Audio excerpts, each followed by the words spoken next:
Yan o, duha ka bukong tapad o. Nitakiling na.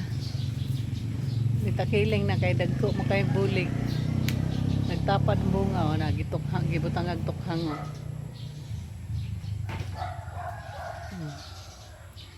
Ito, ano hinog ng usa o.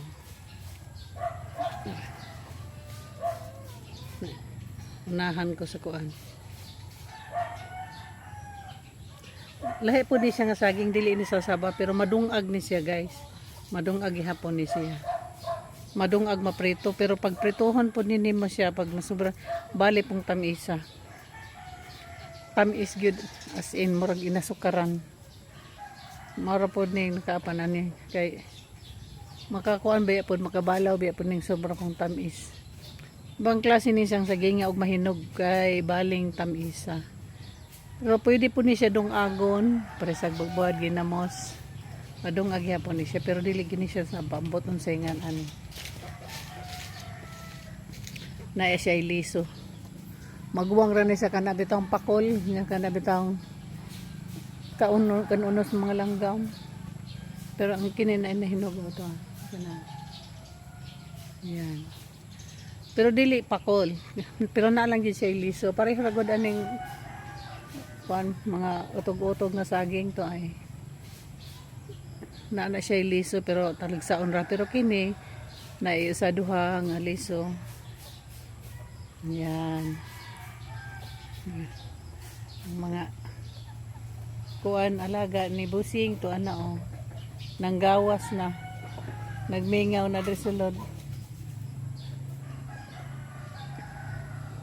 Ang akong bayabas looy o wala gid in town makatubo kay bali mang tuhak sa mga manok.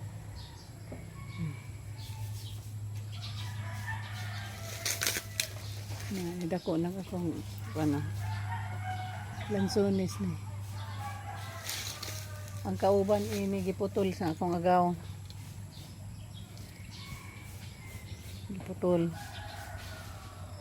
Kay naghuot na daw. Kasi kay balo nga. Perting mahala sa akong palit ato 500 kapin ang usa ni. Ngani ako mga pangatanom dire ako ning mga pinalit. Pero lawngon pa nagkagmay pa. Saman mag supply ka pag piso o magpatinibuo ka.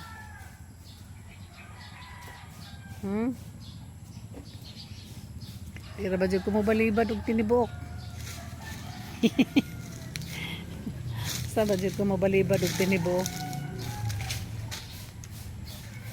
nang akong dragon fruit o ga duha na ni katuig ka pinyola ni bunga ng luod. Sige naman ni siya bunga before tag upat-upat 5-5 pag pulong niya asos ng luod ang kagwang na siya. Hain.